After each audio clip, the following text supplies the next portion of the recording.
for your understanding. To be adequately understood, world history must be judged theologically. Alongside all the social, political, or military conflicts that history has recorded in chronicles and archives, ever since man's creation, there is another war taking place, much more important, yet invisible to the human eye, the devil's war against God.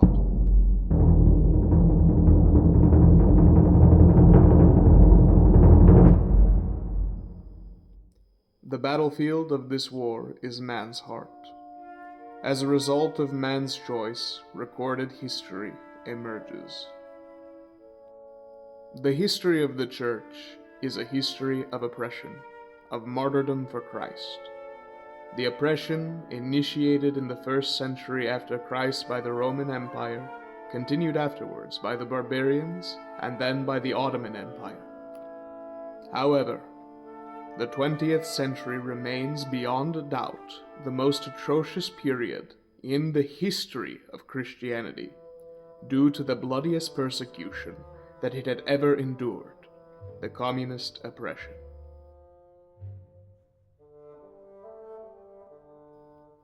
From an ideological standpoint, communism aimed to build a world without social classes or private property by claiming that the wealth of the country belongs to everyone equally. The communist ideal was an egalitarian society, led by a single political party. Communists deceptively asserted that the state power belonged to the workers. In reality, power, just like all other resources of the country, was concentrated in the hands of a small group of party leaders. Many things have been said and written about communism. Regardless of the arguments in favor or against communism as an ideology, its implementation will remain in history as the incarnation of Satan's presence in and among people.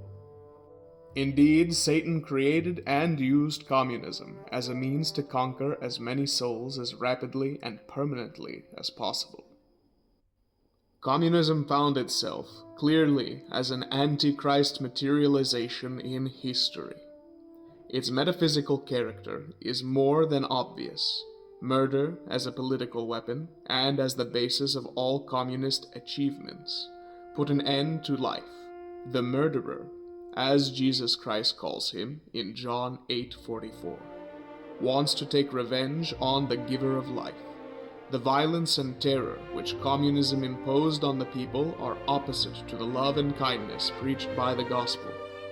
The general feelings of distrust, fear of constantly induced by communism in the whole society, are in opposition to the faith that God and anyone who wants to resemble him has in man. Christ came to set us free, whilst communism is characterized by an unprecedented restriction of human freedom. Christ is the truth, and he wants us to know him.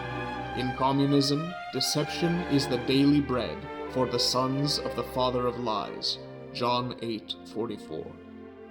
Besides the deep hatred for anyone and anything resembling Christ, communism's highest ideal, the creation of the new man, an idea of Christian origin but perverted by the devil, was proven by history to be exactly the opposite of the new man reborn and healed in the church. The new man of the church is one who gains the highest form of freedom, freedom in Christ, which cannot be restrained by the barriers of time or space.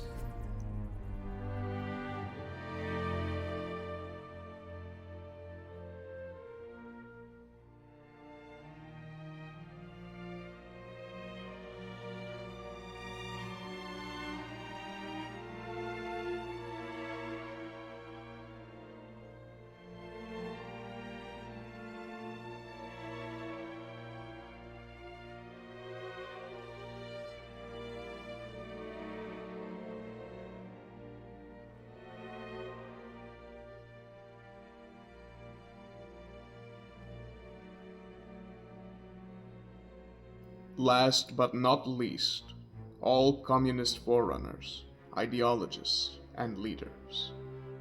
Marx, Engels, Bauer, Toksev, Nechayev, Buchanan, Lenin, and Stalin were under an obvious satanic influence, some even declaring themselves inspired by the Prince of the Dark, while others demonstrated this state of mind and soul through their behavior. The undeniable genius who used communism to enslave over a third of the world's population so rapidly, the genius whose generous and humanitarian ideas appealed and continue to appeal to many recent or contemporary intellectuals, cannot belong to a man or an interest group. It belongs to Antichrist himself, who, according to all prophecies, will initially be a gentleman, an enlightened being, serving the peoples of the world. The devil laid the foundation of communism, suggesting once again to man that he could build heaven on earth through mankind's joined power, excluding God. Adam's eternal trap, the temptation of the proud man to achieve divinization without the presence of God. Essentially, this heresy appears at several points in time through Christian history. It is typical of the man who rejects Christ's message, of he who refuses the mystery of the cross. This was truly the ultimate dream of Marx, Engels, and their disciples. As they stated, at the end of the total revolution aimed at destroying the old world, the communists dreamed to bring on earth the kingdom of heaven, the place where new man, perfect and re-educated, could live eternal and complete happiness.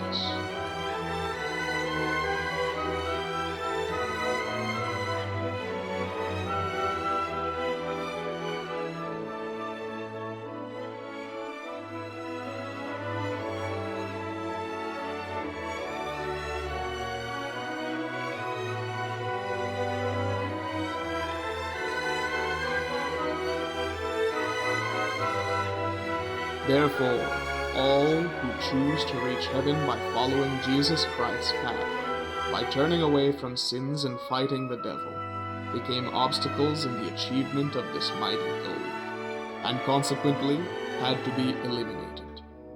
Their mere existence became a mirror that reflected the madness of the Marxist ideology. Hence, for the majority of those who suffered under communism, the fight was carried out at the personal and at the spiritual level.